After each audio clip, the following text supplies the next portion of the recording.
Adam Woody, welcome to episode 7 of Build Your Authority.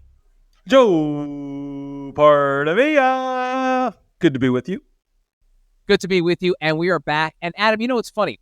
I had never heard of the phrase marketing to the affluent till a couple years ago. You said, hey, Joe, would you mind voicing the audiobook for Dan Kennedy's Marketing to the Affluent? And Dan Kennedy, he's a pretty smart guy when it comes to marketing.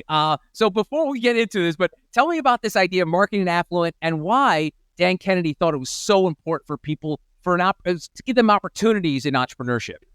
Yeah, well, one of the things that most business owners miss is that the profit in most businesses can be found in their most high-end, affluent customers, right?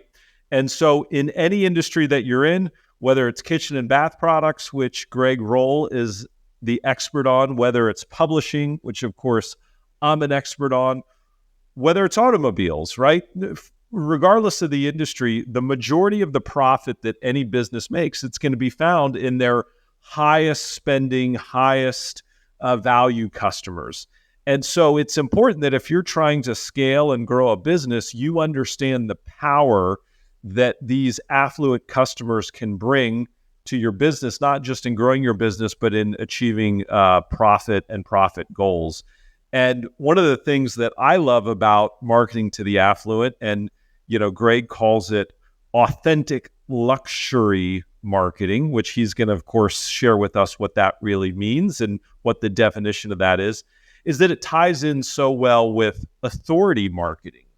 The more authority you have, the more appealing you're going to be to those affluent and luxury buyers in the first place. And so to me, it's such a great tie-in of when you combine authority with affluent and luxury, it's a 1 + 1 = 5. Yeah, it's funny, Adam, because a lot of stuff we've been talking about on this podcast is how books and the marketing services that we offer and other people offer it's to heighten your authority in a field where you can reach the affluent. Hence, the book, which you built the company on, has such a direct way of dealing with the affluent because you have people that are leaders that want to better themselves, and the book is a way to do so. And we're going to get into Greg's because Greg wrote a book, so we can get into that as well. But tell me about the idea of marketing to affluent people, but in a way that doesn't feel like you're selling, and hence where the book comes in, right, Adam? Well, yeah, actually, that's the big idea, is that the higher up in the market you go, the more affluent the customer, the more they don't want to be sold. And where authority comes in is that you're teaching and educating the customer. You're not trying to sell them anything. The more authority you have, the more the customer is receptive to the education you can provide. And the more educated that customer becomes, the more likely they are to buy. One of the famous things that Dan Kennedy would always say, and I absolutely loved it, is he would say the best customer, hands down, is a book buyer. He found over his career that when a prospect would buy one of his books and read one of his books and then contact him, they were going to be a better customer because, one, they were investing in education, they were investing in themselves, and after reading his book, they became much more compliant with the advice and the recommendations that he would provide to them. And so we have to remember that as you go up the food chain in the type of customer you're going after, you really need to remember that they want to be educated. They don't want to be sold. I know Greg's going to talk a lot about that. Yeah, his name is Greg Rohl. He's a luxury marketing expert, and he spent 3 decades perfecting the art of selling high-end products in a traditionally commodity-driven industry. And if you know fancy sinks, fancy bath stuff, you know the House of Rohl where Greg cut his teeth in. So without further ado, Greg, welcome to Build Your Authority. Hey, Joe. Adam, great to be here. And Joe, I'll just say that my wife and I are renovating our house right now. And, I thought I was doing pretty well in the world. And we went to the kitchen and bath store, and we were meeting with the sales rep, and they presented the House of Rohl luxury portfolio of options for our kitchen and bath. And I quickly realized I wasn't doing as well in the world as I thought I was doing.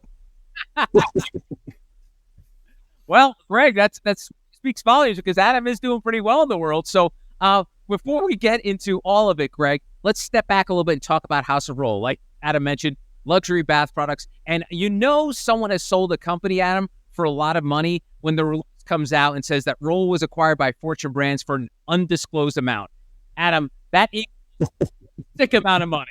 Undisclosed always means an insane amount of money. So yes, let's just all agree on that. It was a very respectful multiple. Yes. Greg, you're classy all around, not just your product and your consulting, but the way you speak about it. So tell me about the brand for folks who are uninitiated. Adam got an education on it. I know more about it now, but tell us about the House of Rohl and how that's sort of formed you into what you're doing today and helping to market to the affluent. Well, sure, and it's a story. We'll talk about storytelling, but it's a family business. Started back in the early 1980s. Our dad, Ken Rohl, was our founder. Spent almost 30 years kind of in large corporate America, building products, steel, cabinetry. Eventually, working for the VP of Sales and Marketing for a manufacturer of stainless steel sinks and water coolers. We were living outside Chicago. And, we're talking about selling luxury in a commodity market. You'd think of faucets and sinks as being pretty, mainstream. There's nothing really special. And he kind of assumed the same until he was in Europe at a big trade show. And he came across a little manufacturer out of Switzerland that had invented the first pull-out faucet. So it's integrated, the hand spray, and is connected to the faucet. And there's a single lever instead of two handles. And the overall quality of it was, something he'd never experienced. And he realized that there was an opportunity for a more like a premier or luxury option in kitchen and bath fixtures in the U.S. And so he talked to this company. He said, look, let me see if we could maybe do an OEM arrangement, and we could present your faucetry alongside our sinks, which are great. And his boss at the time didn't see he was presenting a product that was 4 to 5 times price point higher than what the standard was at the time. So if people were usually paying $50 to $75 for a kitchen faucet, this was going to be coming in at $250. And his boss said something to the effect of, well, it'd be a better anchor for my boat. He didn't really see the opportunity.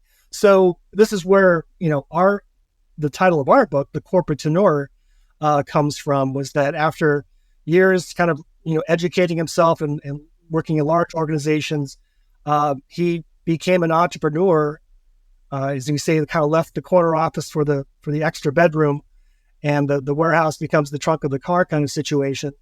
But introducing this product, this luxury faucet product into the U.S. market. And so, I at the time was in high school. So my, earliest working days were kind of alongside and helping out weekends and summers, just, in warehouses or whatever was required. And eventually joined the company after graduating from college in the early 90s. And, with a family business, you wear whatever hats required. So it was a wonderful, lifelong, kind of career experience for me to start in a warehouse and work in customer service, and then moving over into marketing and organizing trade shows and working on collateral and putting ads together and working with PR, and then eventually moving into outside sales, having a territory, managing a group of salespeople across the Western states. And so we built that business from 1983. And then in 2016, we were approached by Fortune Brands.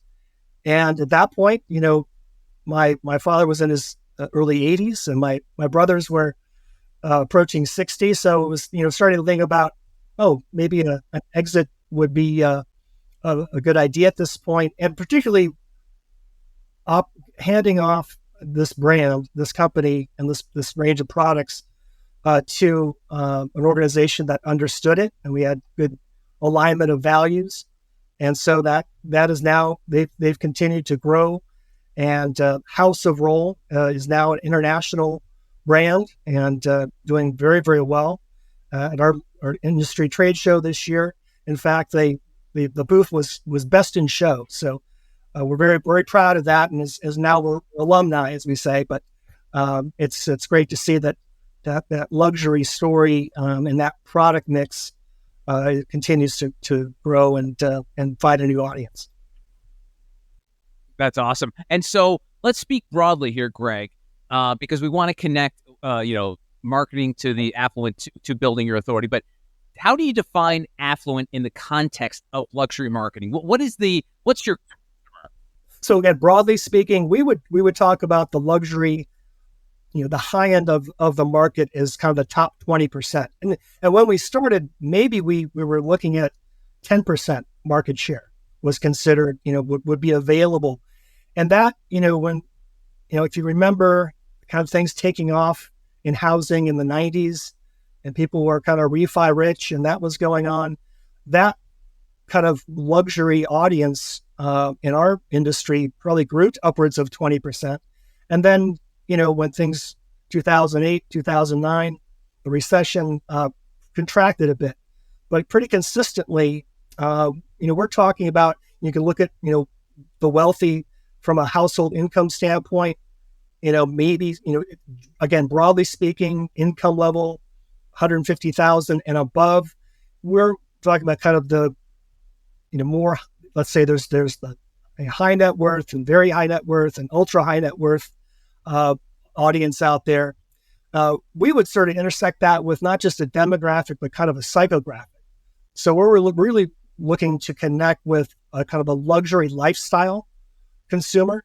So this is somebody who not only may have the income, may have the wealth, but really has the right attitude. They love their home. They love to entertain. They love to cook. They enjoy, spa-like experiences. They love travel.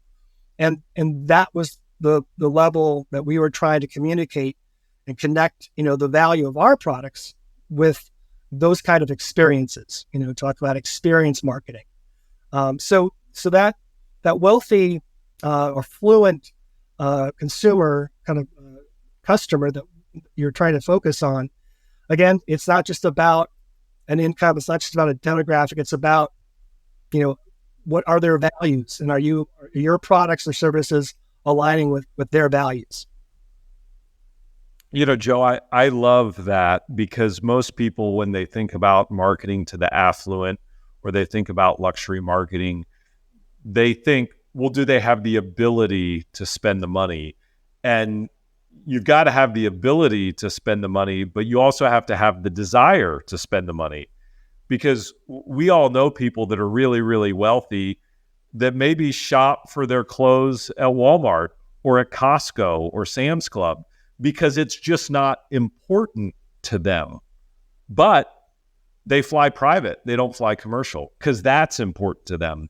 And so what Greg said is really important when you think about marketing your company, your products, your services to the affluent customers is, yeah, they have to have the ability to spend, but they also have to have the desire to spend in that category. And, one of the things I learned very early in my career is that every person of affluence has, selective indulgences. There's a couple of things that they will just pay through the roof for because it is so important to them. And, what Greg realized is that there are a lot of people where their selective indulgence is their home. And it's their kitchen because they like to entertain, or they're foodies and they love to cook, or, hey, it's the bathroom because I'm going to spend probably more time in my bathroom than any other place in my house. And I want it to be like I'm at a spa at the Four Seasons. And they were able to match that desire with the ability. And so I just think that's a really important distinction that we want to make sure all of our viewers and listeners understand. Yeah, you know what's also great, Greg, knowing your story, and this is similar to what Adam you went through. Is there's that phrase, "Bring the horse to water," or "Bring the water to the horse." Your dad, Greg, essentially brought the water to the horse. You mentioned talking about growing up in the Midwest, but your family relocated to Beverly Hills area so you can go directly to the customer. And like Adam, when you started Advantage, you were going to trade shows where CEOs and business leaders would go to. So, Greg, let's start with that. Talk about this. Your dad's idea to go direct to the consumer. Literally. Well, and it wasn't direct. I think understanding your market, understanding who your ultimate customer is. We were, from a marketing standpoint, our company, we were always kind of operating on two levels. In our world, in the world of kitchen and bath building products, there's a very well-established, distribution system. There's channels to the end user.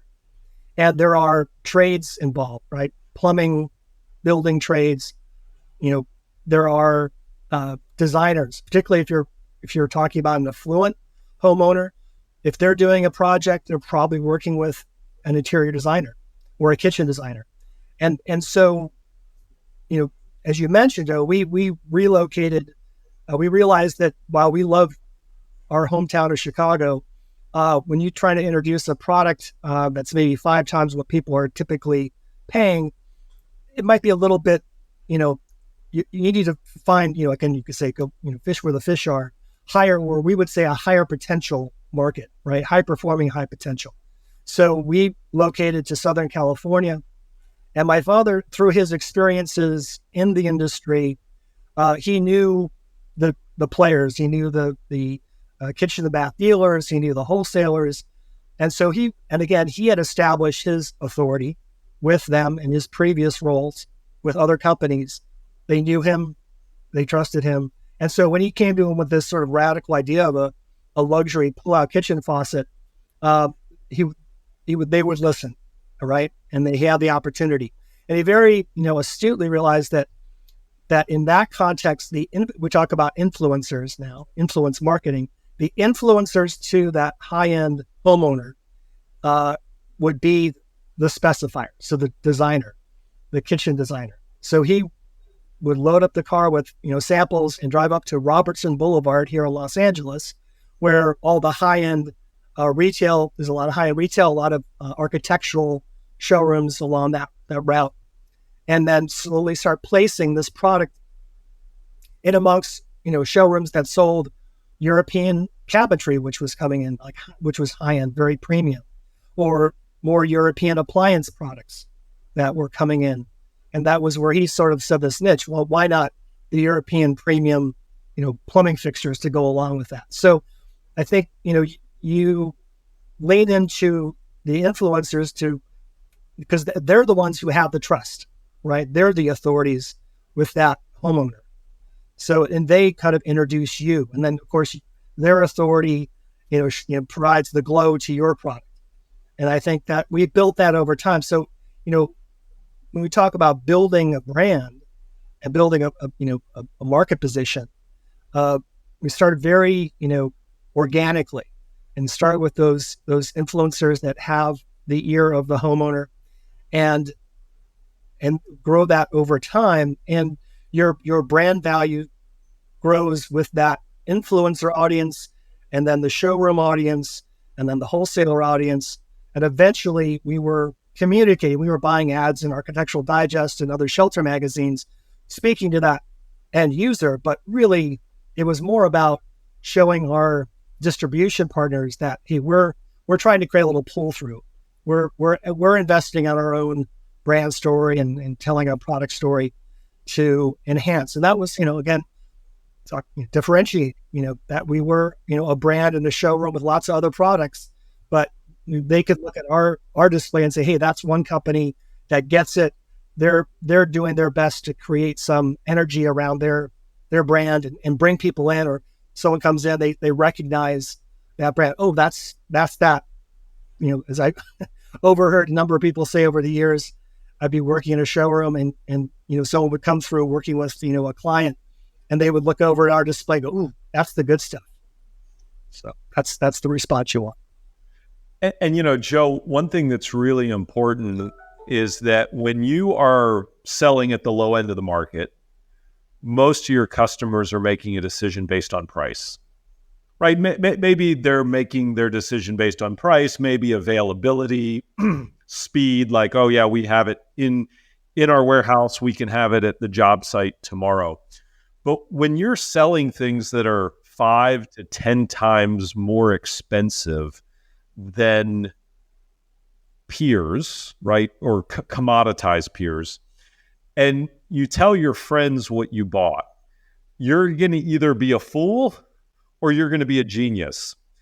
And the reason that education-based marketing, which is what authority marketing drives, is so important is because, what Greg was doing is they were educating the interior designers to make them confident in recommending to their client, you should pay 5 times more.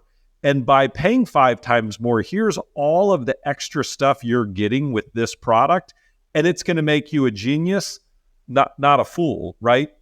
And those things are, first of all, it's Swiss design as opposed to designed, in China. Number 2, it is the quality of the materials, which aren't going to wear out. The lifetime of this faucet is 20 to 30 years, whereas the lifetime of that faucet is 3 to 7 years. It's the quality of, design, materials, finishes, etc. And so you've got to educate people as to why it's actually smart to pay more to buy your product. So I just want to link together that the reason that authority marketing and luxury marketing are so important and go together is that when you're charging, again, 3, 5, 10 times more than your peers, you've got to educate people on why that's a smart decision.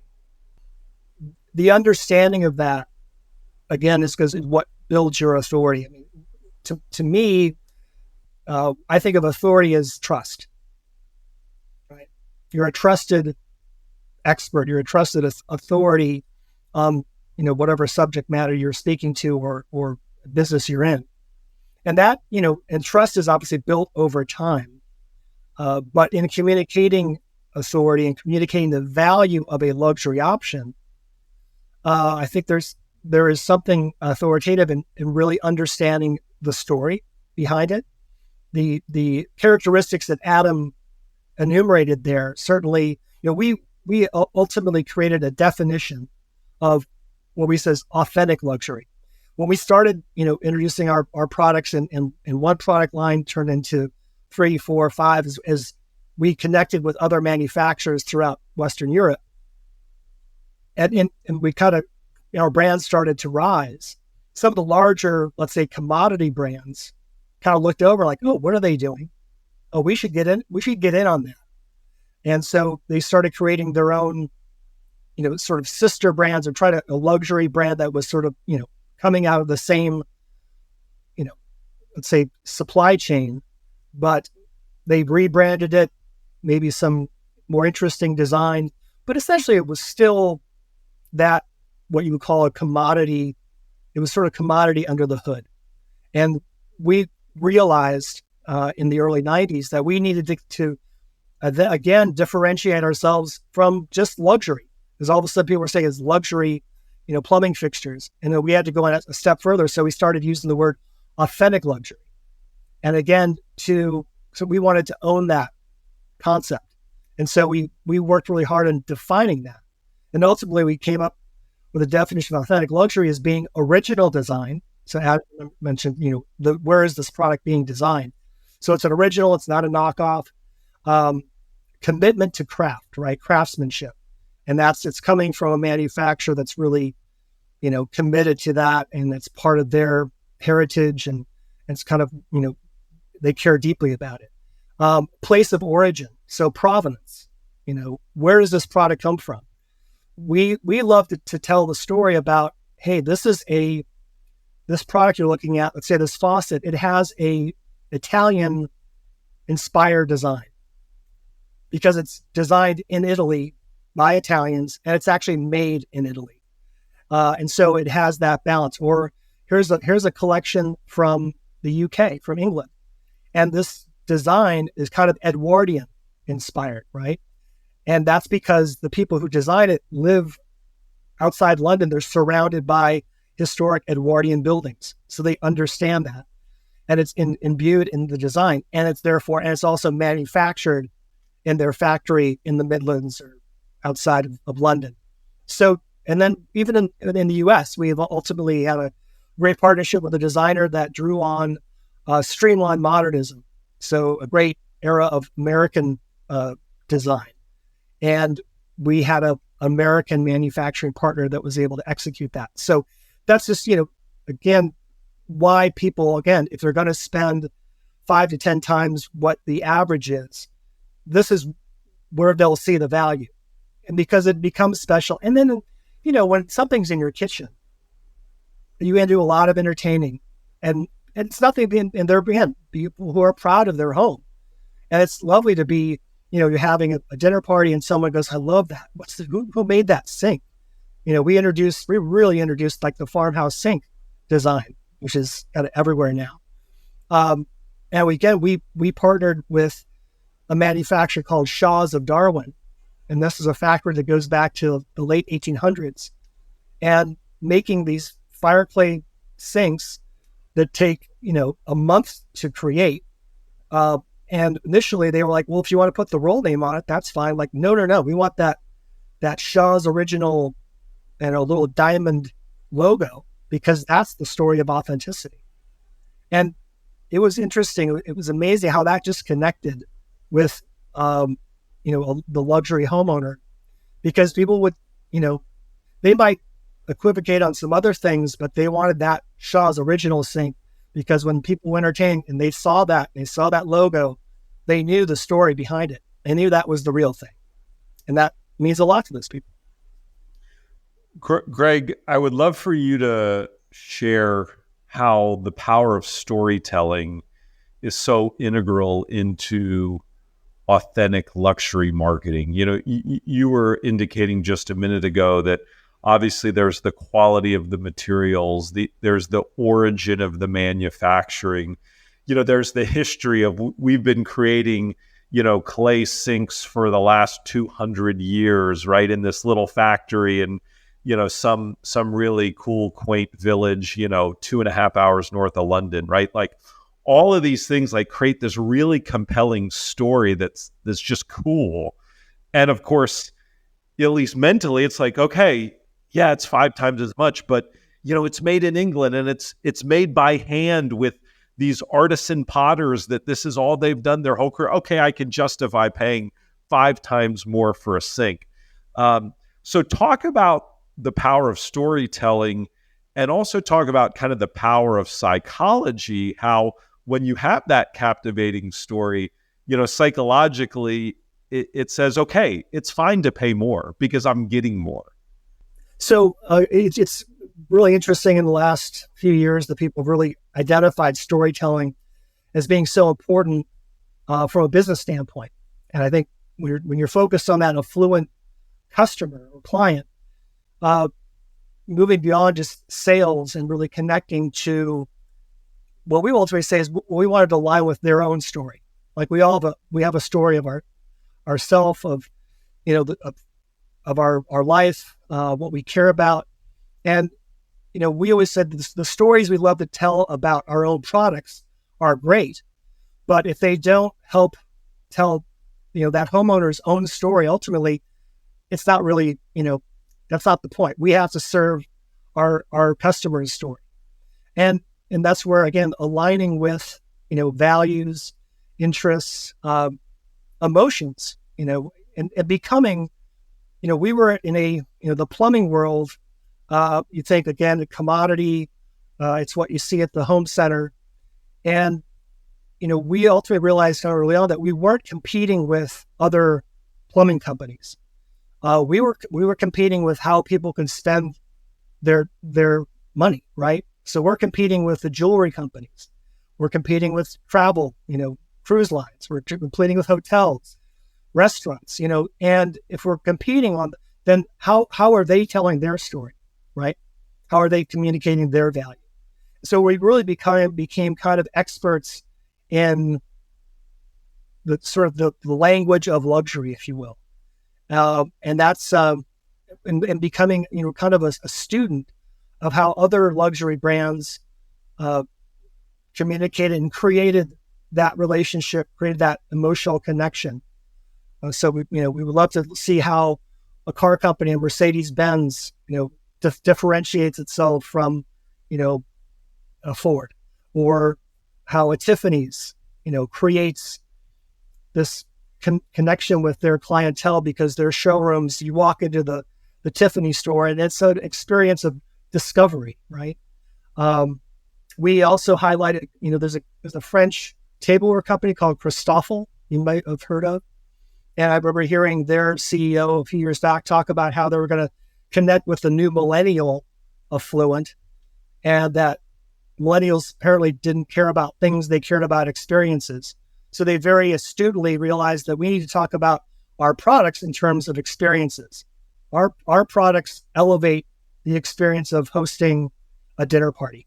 And that was really interesting to us. And we could connect that. We would, get this type of story that other luxury brands were telling, and we could very authentically adapt them to the stories that we were telling, because they were really, it's about connecting. It's that same kind of creative, emotional, experiential connection that you're looking to create with that homeowner.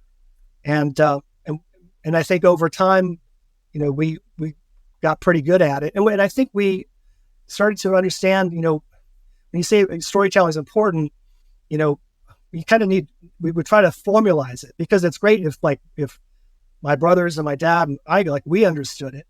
But if the person who's presenting our product in the showroom, outside of Chicago, if they don't understand what we do, then they're not going to succeed. And so we got very good at telling our story and trying to educate our customers how to do that as well. So we kind of understood that, you have to when you look at a product, looking at through the lens of storytelling, what are its aspects of value? And we would say that's who made it, because it's about people. There's people behind the product, where it's made, what materials it's made from. Maybe that's sort of interesting. And obviously it's going to make someone's life easier, or it's the only one of its kind. It's an original. So those kinds of things, and we would consistently use that formula with, across our various product lines and with our clients. And that further, again, it goes to that, Adam, you're talking about the importance of being an educator. When we were bringing value to the people that we were asking to sell our products, we were educating them on how to be better at storytelling, for instance. And that raised our level of authority, because they knew that we were not only after, succeeding in our business, but helping them do their job and be more successful. Joe, there's so many parallels here, because, storytelling is a timeless art. Humans for millennia have been captivated by stories. And of course, we've all talked about the people in our lives that we know that are incredible storytellers. And, typically people gravitate towards them. And who doesn't love a good story, right? Whether you're buying plumbing and bath fixtures, whether you're buying publishing services, or whether you're buying a nice meal at a restaurant. And building one's authority, the power of story is equally relevant. And I'll give an example. The experiences that you have build your authority. The accolades that you have received build your authority. The people and brands that you've worked with, especially when they have high authority, we call it authority by association. That authority rubs off on you. That builds your story. And I was out with a potential strategic partner just 48 hours ago. And I was with our chief publishing officer. Our chief publishing officer is a guy named Evan Schnittman. And Evan has a really unique story and background in publishing. And I always give him a hard time. I'm like, Evan, you need to tell your story a lot more often because it's really quite good. And here's a couple of highlights from the story. Number one, he was the first person to license the Oxford American Dictionary on behalf of Oxford University Press, who he worked for at the time. And he licensed that dictionary to the Amazon Kindle and the Apple iPhone. And so everybody that has an iPhone or a Kindle has used the Oxford American Dictionary, and it's solely because of Evan. And Evan has a great story of when he met with the legendary Steve Jobs. Another part in Evan's bio that he doesn't talk about enough is that he was J.K. Rowling's publisher and marketer at Bloomsbury when he was in London. And of course, J.K. Rowling, the most wealthy author ever to walk planet Earth, he worked directly with her and for her. And then when he came back to the U.S., he had the same role with James Patterson, who I believe is the second wealthiest author walking planet Earth, both, by the way, who are billionaires. And those are just such interesting points that when he tells that story, people immediately stand back and say, wow, you really know what you're talking about. And the human reaction is, I need to straighten my chair and pay closer attention to what you're about to tell me.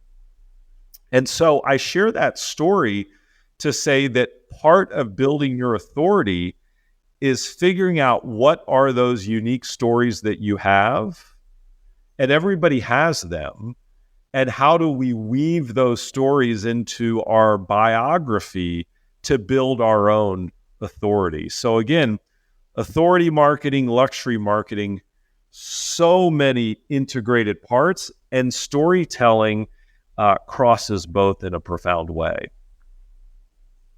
I love that. Love those stories. We got to get Evan on the podcast. He's just so hard to get. He's hard to book. And Greg, before we let you go, I want to talk about the fact that, we during this podcast, we've talked about the fact that many of these folks that become authorities have to put in the time. They got to put in their proverbial 10,000 hours. When did you realize during the course of your career working with the family business, starting from the little kid schlepping stuff around, to becoming an expert in authority marketing to the luxury? Tell me about that. Tell me about how you finally had that light bulb moment, like, oh, damn, I know what I'm talking about. I would imagine it's not one particular story that stands out, but I think my sense is it's what you realize that you're perceived as an authority when obviously someone else, gives that to you. And there came a time in our evolution where, if you would be at a trade show or you might be at a gathering of your industry association, or you're sitting on a panel and the moderator refers to you as the luxury guy. Or, if my brothers are there, we're the luxury brothers in the context of, kitchen and bath. And I think that was something that you just sort of realize, over time. There wasn't a moment where we kind of sort of assumed the mantle or something. I was thinking about where that being the authority really helped us out. There was a time, this initial product that we brought into the U.S., after about 10 years, they didn't want to do business. They wanted to kind of go direct and kind of cut us out. And they were 80 to 90% of our sales. So very quickly, our company went from, $10 million to $2 million. And we could very easily have disappeared in the early 90s. But because we had established our authority with both our showroom partners in the marketplace and also in the European environment, the export managers, the people that we were working with, knew that we knew what we were doing. We knew how to introduce a European-made product to the American market and tell their story. And then we had the operational excellence and good customer service, and we stood behind our promises. And so we had established our authority kind of on both sides of things. So very quickly, we were able to connect with new manufacturers that had products that we felt would do well in the U.S., and that our authority in the marketplace allowed, again, people to give us an opportunity to present those products. So those are the things that kind of come to mind. That's awesome. That's a great story. Thank you so much for sharing that. Thank you so much for spending some time with us today, Greg. If folks want to get involved with you, I know you have a consultancy company called The Rohl Model. Find out more about, connecting with the affluent audience. Where should they start, Greg? Just go to the website, The Rohl Model, and that's the Rohl, ROHL model.com. Awesome. Greg, thanks so much for the time. Really appreciate it. Thank you. So, Adam, we talked about a big brand like House of Rohl. Next week, we're going to talk about how you can build your own brand with Natalie Mazzarella, one of our head honcho VPs of media services here at Advantage Forbes Books. What do you think people are going to learn about building their own brand with Natalie? Yeah, I say all the time, people buy people, they don't buy corporations. And while that corporate brand, that product brand is very important, the personal brand of the person behind it is equally as important.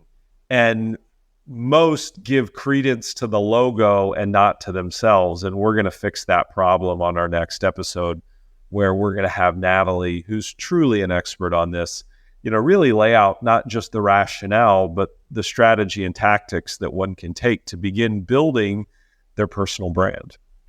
Awesome. Well, Adam, let me know when your fancy bathtub is in, because I'd love to check it out. But I will see you next time on Build Your Authority, Adam. Thank you, Joe.